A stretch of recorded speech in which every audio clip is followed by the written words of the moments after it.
This American Dream segment is brought to you by Aquino & Lowe Law Firm, answering your immigration questions. Immigration update on Kababayan today, and this time we're going to be talking about a very serious issue of trafficking. Let's watch this. She's the wife of a Saudi prince, but now she's under arrest for human trafficking. Michelle Alabon was taken into custody Wednesday at her Southern California condominium for allegedly forcing a 30-year-old Kenyan woman to be a domestic slave.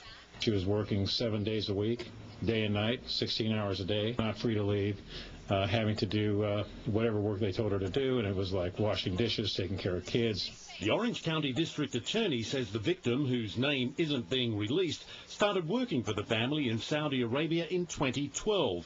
Earlier this year, the couple brought the woman to the United States, but then refused to give her her passport back. And on Tuesday afternoon, the victim escaped the home. She waved a bus down. She got on the bus and she started asking for police and saying that she believed that she was a victim of human trafficking. Authorities say the 42-year-old Saudi princess could face more charges after police found 4 Filipino women working at the home whose passports had also allegedly been taken. But an attorney for Alabon says the matter is really a dispute over hours worked and wages paid. Orange County authorities disagree. This is the United States of America, and we will enforce the law and we'll protect those people. So if they are in that circumstance, we'd like to see them come forward. Alabon is currently being held on $5 million bail. She faces up to 12 years in prison if convicted. All right, let me make this clear. This is just one case, and it's high profile because it involves the Saudi Arabian princess. But at the same time, there's so many cases like this that we never hear about. In fact, Coalition to Abolish Slavery and Trafficking say that so many of these cases come to them. 20% of their cases involve Filipinos and Filipinas. Joining us this afternoon on Kababayan today because you have something to enlighten our minds, to give us the details on T-Visa. You don't have to stay because you can fight for your rights. Attorney Richard Lowe of Aquino & Lowe Law Firm. Hello and welcome to Kababayan today. Thank you. All right, this is obviously a case of human trafficking, and as I mentioned earlier, it's just one of the many, and a lot of those we don't hear about. And a lot of the victims are scared. And I know of some who don't want to come forward because they think they're going to be deported because, you know, they're so heavily in debt with a recruiter who recruited them from the Philippines, promised them a job here, and then there was nothing here. What are the categories of human trafficking? Well, it's interesting. I mean, here we are in the 21st century, but we're talking about things like peonage and indentured servitude and slavery, and really the categories involve all of those things. Sex trafficking, which is carrying somebody across countries to do sex for prostitution or whatever, and then indentured servitude, which is basically forcing somebody to work in order to earn money, not allowing them to escape, and bondage and peonage, which is basically you are what often happens is they say, we're going to pay for your airfare over to the United States, or we're going to give you food and lodging, and that costs $10,000, and then you have to pay that off by working.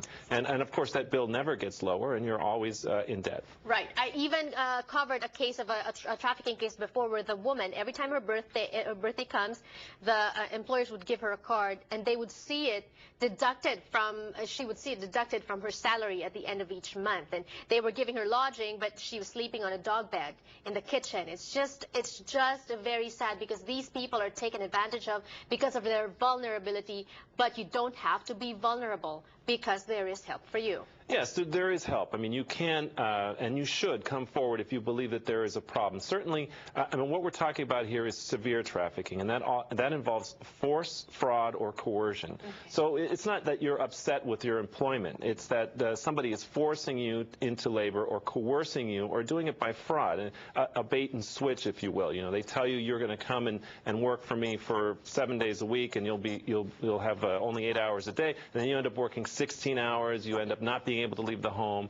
And so with these kinds of situations, you can come forward to the authorities, and you are able to get what's called a T-Visa. Okay, you will not get deported.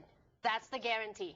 That's the guarantee. You will not get deported, and in fact, you can apply for a T-Visa in order for your stay here to be legal, and after the T-Visa for 3 years, you can apply for permanent residency. That's correct. Tell us who's eligible.